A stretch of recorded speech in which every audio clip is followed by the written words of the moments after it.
우수군의 한중일 삼국지.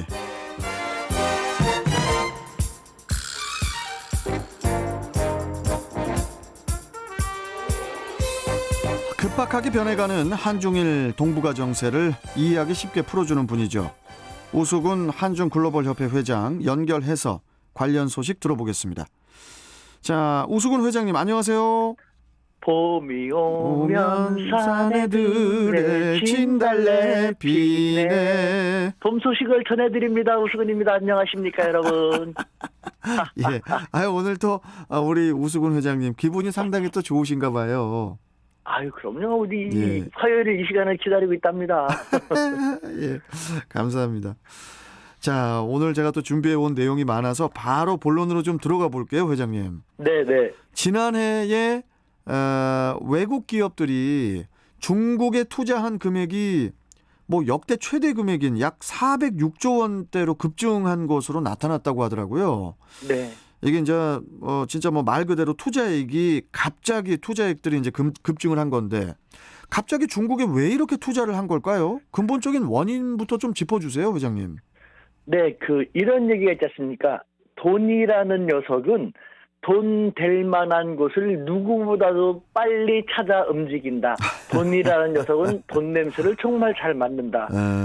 그런데 중국은 그 돈이 엄청나게 많이 몰렸다라는 것은 중국이라는 것이 돈 벌기에 가장 좋다라는 것이 아니겠습니까? 네, 실제로 그 코로나 상황입니다. 그럼에도 불구하고 코로나가 중국에서 기원됐습니다만 중국은 코로나를 누구보다도 안정적으로 관리 통제해 왔고 그 세계에서 지속적인 경제 성장을 했습니다. 게다가 코로나로 상황이 여의치 않은 국가들에 대한 수출도 많이 늘어나는 등 코로나 발원국이면서 경제가 가장 잘 나가다 보니 돈이 중국을 찾을 수밖에 없게 되지 않았나 하는 생각이 드는 것이죠. 그렇군요.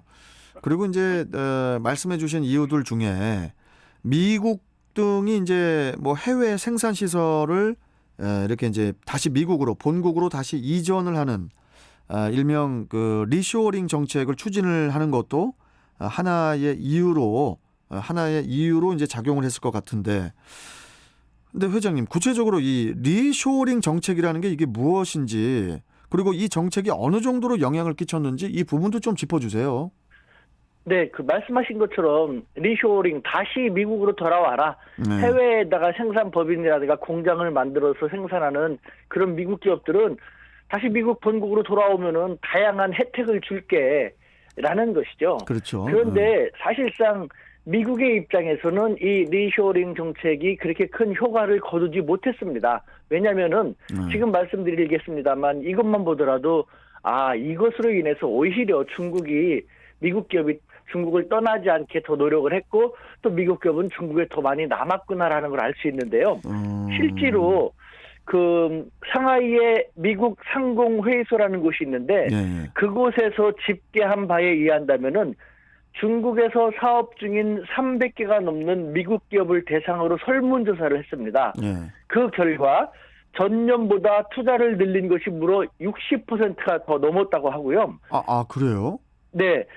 리쇼어링 정책을 강력하게 미국 정부가 추진하고 있음에도 불구하고 오히려 전년보다 중국에다가 투자를 늘린 것이 60%가 넘었고 또 중국에서 제품을 생산하는 미국 제조업의 72%는 향후 3년간 생산시설을 중국 밖으로 이전할 계획이 없다라고 단호하게 대답했다고 합니다. 그 정도로 리쇼어링 정책은 오히려 중국에서 미국 기업이 더 생산을 강화하는 그런 계기도 되었습니다. 그냥 리쇼어링이 이제 무용지물이 돼버린 거네요, 그냥. 미국의 입장에서는 그렇습니다. 예. 자, 앞서 이제 중국은 그 코로나19 팬데믹 확산으로 인해서 그 세계 경제가 이렇게 전체적으로 휘청거린 그 2020년에 그때 이제 미국을 제치고 중국이 세계 최대 외국인 직접 투자 유치국으로 이제 부상을 하지 않았습니까? 네. 이것 또한 뭐 대단한 결과라고 볼 수 있는 거겠죠? 네, 그렇습니다. 왜냐하면요. 2020년은 말씀하신 것처럼 코로나19로 인해서 세계 경제가 그야말로 가장 큰 타격을 받고 있는 그런 시기였습니다. 네. 게다가 코로나는 중국에서 발원되지 않았습니까? 그렇죠. 그럼에도 불구하고 세계 최대 외국인 직접 투자 유치국인 미국을 제치고 세계 최대의 FDI 외국인 직접 투자 유치국을 부상했다라는 것은요. 그만큼 의미가 있는 것이죠. 그만큼 말씀드린 것처럼 돈이라는 녀석은 정치를 떠나서 네. 돈을 가장 많이 만날 수 있는, 벌 수 있는 그런 것을 찾는다는 것이 다시 한번 입증이 되고 있는 그런 것이죠. 그렇군요. 경제적으로, 정치적으로는 미국이 국제사회에서 중국을 봉쇄하고 괴롭히고 있습니다만 경제적인 측면에서는 오히려 중국이 점점 더 성장하고 있는 아이러니한 모습을 보이고 있는 것이죠. 중국은 외국 기업의 그 비즈니스 환경을 꾸준히 개선시키는 그런 노력을 놓치지 않았다고 하더라고요, 중국이. 네. 그중 하나로 외국 기업의 투자를 이렇게 제한을 하는 그리고 이른바 이제 네거티브 리스트를 계속 중국은 이렇게 축소를 해왔다고 하던데 이 부분도 좀 설명 좀 해주세요. 네, 그 네거티브 리스크라는 것은요, 네. 그 외국 기업의 투자를 제한하는 항목을 적시한 리스트입니다. 그러니까 거기 네거티브 리스트에 적시되어 있는 항목들은 투자가 안 되는 것인데 거기에 예를 들면은 50개 항목이 적시되어 있다라면은 중국은 계속해서 그 항목을 줄여나가고 있는 것이죠. 즉 투자할 수 있는 항목을 그만큼 늘려나가고 있다. 그러면서 투자의 환경을 더 개선시켜주고 있고. 뭐 사회주의 국가다 보니까 여러 가지 문제점도 많지만 이와 같은 측면에서는 중앙 정부가 어떻게 해 하면은 그대로 효율적으로 따르지 않습니까? 그러다 보니까 뭐 세계 경제를 더 부흥시키고 투자를 유치하기 위한 그 중앙 정부의 전략이 네. 일사불란하게 이루어지면서 뭐 결국은 말씀드린 것처럼 세계 최대의 투자 유치국인 미국까지도 초월하게 되는 그런 결과를 만들게 된 것이죠. 그렇군요. 이런 결과 등으로 견주어 봤을 때 중국은 다른 나라에 비해서 코로나19 영향을 많이 받지 않고 경제를 성장시켰다는 그런 평가를 받고 있다고 하는데 그런데요, 이 코로나 시국에 아직은 이제 코로나 팬데믹 속에 중국의 경제 정책이 어떻게 이렇게 비교적 안정적으로 성장할 수 있었을까? 이 부분도 좀 궁금하거든요. 그러니까 이것도요, 우리 사회에서는 참 이런 부분을 도외시하고 들으려고 하지도 않고 있습니다만, 실컷 좋건 중국만이 뭐 더군다나 인구가 저렇게 하면 항상 시끄러울 수 있는데, 그럼에도 불구하고 경제 성장을 해냈다라는 것은 중국만의 어떤 특징이 있다라는 것인데, 그 가장 큰 특징은 중국은 사회주의 체제를 유지하고 있다는 것이거든요. 그러니까 좀 강력하게 봉쇄할 땐 봉쇄하고, 그 다음에 자유를 요청할 때도 어느 자유에 대한 제한을 하지만, 전체적인 측면에서 더 화합돼서 단결돼서 안정되게 잘 나가는 것. 개인의 자유보다는 전체의 안정을 더 중시하는 그런 중국의 사회주의 체제의 그 사회주의 체제가 조금 더 효율을 발휘했기 때문에 이와 같이 가능하게 됐다라는 것이 가장 설득력 있는 분석인 것이죠. 아무리 그래도 그 중국이 코로나 영향을 이렇게 좀 안 받았다는 게 이게 좀 의문스럽긴 하거든요. 네. 최근에 이제 상하이가 코로나19 확산 때문에 봉쇄가 되지 않았습니까? 네. 상하이의 봉쇄로 인해서 네. 외국 기업들의 이런 그 중국 투자도 좀 아무래도 좀 영향을 좀 받지 않을까 이런 생각도 좀 드는데 어떻게 보시나요? 네, 폭풍 전야입니다. 여태까지는 그래요? 잘 해왔습니다. 그러니까 강력하게 도시를 봉쇄하고 격리하고 했는데 전 세계 최대의 경제 도시인 상하이까지 봉쇄할 정도로 지금 일파만파 그야말로 폭풍 전야인데요. 중국 국민들도 이미 압니다. 그동안은 중국 정부가 강력하게 봉쇄해서 다른 나라보다 경제 성장도 잘했고 사회도 마스크도 쓰지 않을 정도로 안정되게 잘했으니까 좋았는데 이제는 세계적으로도 상징성이 큰 중국뿐만 아니라 그 상하이마저도 전면적으로 봉쇄를 하고 언제 해제가 될지 모르는 그런 상황이 있다 보니까 중국 국민들의 그 불만도 불안감도 그만큼 증폭되고 있는 것이죠. 그래서 중국의 중앙정부뿐만 아니라 전 중국이 초긴장 상태 속에서 상하이 상황을 지켜보고 있는데요. 그러다 보니까 세계 최대의 경제도시 상하이가 봉쇄되다 보니까 중국 경제뿐만 아니라 세계 경제에 일파만파의 영향을 끼치고 있는 것이죠. 실제로 미국의 모건 스탠리는 그 중국의 경제 성장률 전망치를 이와 같이 나가게 된다면은 그동안은 5.1% 성장할 것이라고 했습니다만 4.6%에 불과할 것이라고 대폭 하향 조정하기도 했습니다. 현재 중국은 이 상하이의 코로나 봉쇄 언제 어떻게 잘 다시 컨트롤하게 될지 이것이 초미의 관심사이고 이것은 우리 중국의 바로 옆에 있는 우리에게도 직접적인 영향을 미칠 그러겠죠. 수밖에 없기 때문에 네. 우리도 정말 긴장의 끈을 놓치지 않고 바라볼 필요가 있습니다. 하필 어떻게 또 저 중국의 그 넓은 땅덩어리에서 어떻게 상하이 쪽에서 이렇게 돼가지고 봉쇄가 됐는지 모르겠어요. 네. 지금 그 저는 상하이에서 15년 살았고 상하이에 중국인이나 뭐 한국인이나 외국인 지인도 아직도 많이 살고 있는데 상황을 보면은 아파트 안에 갇혀져 있고 음식도 뭐 많이 배달을 해주고 있습니다만 아무래도 자유롭지 못하지 않습니까? 그렇죠. 그래서 답답하고 뭐 필요하다는 건 알지만 답답하고 또 하루 이틀 언제 끝날지 모르고 기약 없이 시간이 흐르다 보니까요. 좀 아파트에서 막 큰 소리로 우리는 자유가 필요하다. 우리는 우리가 알아서 살겠다라는 그와 같은 소리도 점점 나오는 등 분위기가 정말 심상치 않은 그런 상황입니다. 아니 그 언제까지 상하이가 봉쇄가 돼야 되나요, 회장님? 언제까지? 모릅니다. 그것이 더 문제인 것이죠. 예를 들면 격리는 일주일 한다, 뭐 2주일 한다 이렇게 돼 있는데 상황이 호전될 때까지인데 워낙 큰 도시다 보니까요. 이거 심각하네요. 그리고 또 네, 오미크론 변이가 워낙 전파력이 빠르다 보니까요. 예를 들면 우리 같은 경우는 이미 집단 면역까지 근접한 상황까지 왔고 오미크론에 대해서 그렇게 심각한 게 아니구나라는 걸 알 수 있지만 중국은 그동안 마스크도 쓰지도 않고 일상생활을 하다시피 했습니다. 그런데 갑자기 이렇게 급속하게 전파되다 보니까 중국 사람들이 느끼는 그 체감, 오미크론에 대한 체감도는 우리가 맨 처음에 그 코로나 바이러스를 느꼈던 때와 마찬가지 그 공포감이 없습하고 있는 것이죠.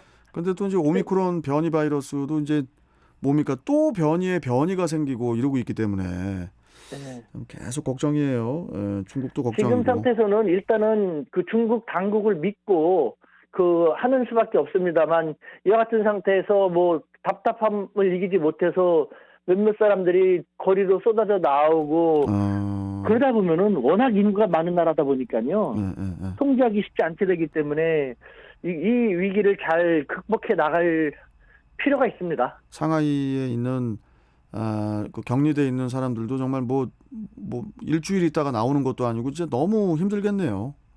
참 무엇보다도 자신들이 풍족하게 먹고 싶은 음식을 잘 먹다가 음식이 많이 좀 고갈이 되고 또 그 뭐 상하이 시 정부에서 공급을 하긴 합니다만 아무래도 자신들이 원하는 만큼 원하는 양, 원하는 종류를 먹을 수는 없으니까요. 그것도 기약 없이 계속 지속되다 보니까 정말 일파만파 폭풍전야와 같은 폭풍전야라는 그런 표현이 딱 맞을 것 같습니다. 또 이제 상하이가 뭐 경제 도시기도 하지만은 교육의 도시기도 하잖아요. 예. 그 세계에 있는 되게 그 모든 학생들이 또 그쪽에서 많이 교육을 받고 있는데 학생들도 엄청나게 지금 혼란스러울 것 같습니다. 맞습니다. 하지만 또 우리가 잘 알아야 할 것은 중국은 워낙 큰 나라다 보니까요.